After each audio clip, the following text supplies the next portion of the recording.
The first things her eyes picked up when the beam of her flash lit the total darkness of the alcove were flecks of white where nothing white should be.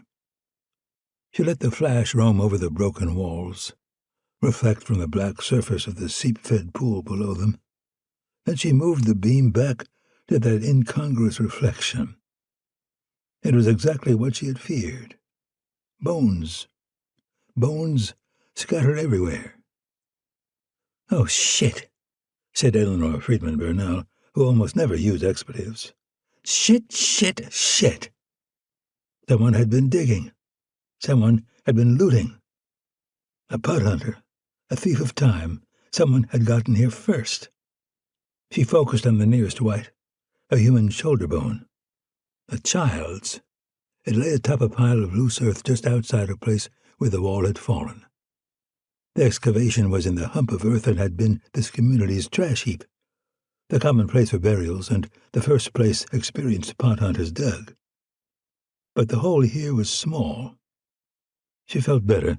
Perhaps not much damage had been done. The digging looked fresh. Perhaps what she was hunting would still be here. She explored with the flash, looking for other signs of digging. She found none. Nor was there any sign of looting elsewhere. She shined the light into the single hole dug in the midden pile.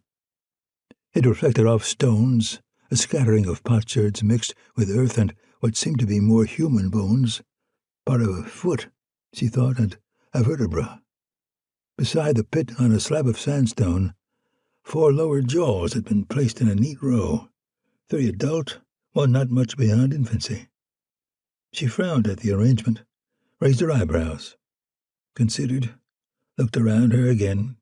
It hadn't rained. At least no rain had blown into this sheltered place since this digging had been done. But then, when had it rained? Not for weeks at Chaco, but Chaco was almost 200 miles east and south.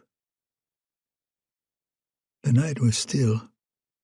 Behind her she heard the odd piping of the little frogs that seemed to thrive in this canyon wherever water collected. Leopard frogs, Eddie had called them. And she heard the whistle again. The night bird. Closer now. A half-dozen notes. She frowned. A bird? What else could it be? She had seen at least 3 kinds of lizards on her way from the river. A whiptail, and a big collared lizard, and another she couldn't identify. They were nocturnal. Did they make some sort of mating whistle? At the pool, her flashlight reflected scores of tiny points of light, the eyes of frogs. She stood watching them as they hopped, panicked by her huge presence, toward the safety of the black water. Then she frowned. Something was strange. Not 6 feet from where she stood, one of them had fallen back in mid-hop. Then she noticed another one, a half-dozen others. She squatted on her heels beside the frog, inspecting it, and then another, and another, and another. They were tethered.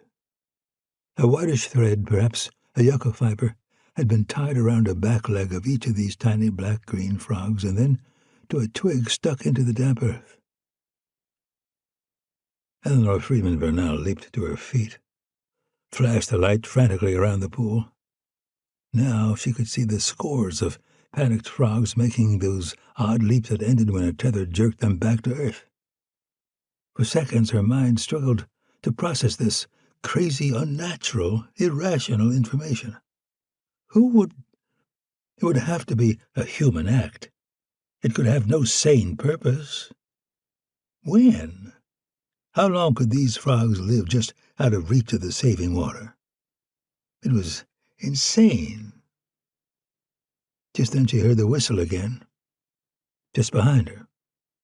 Not a night bird, no sort of reptile.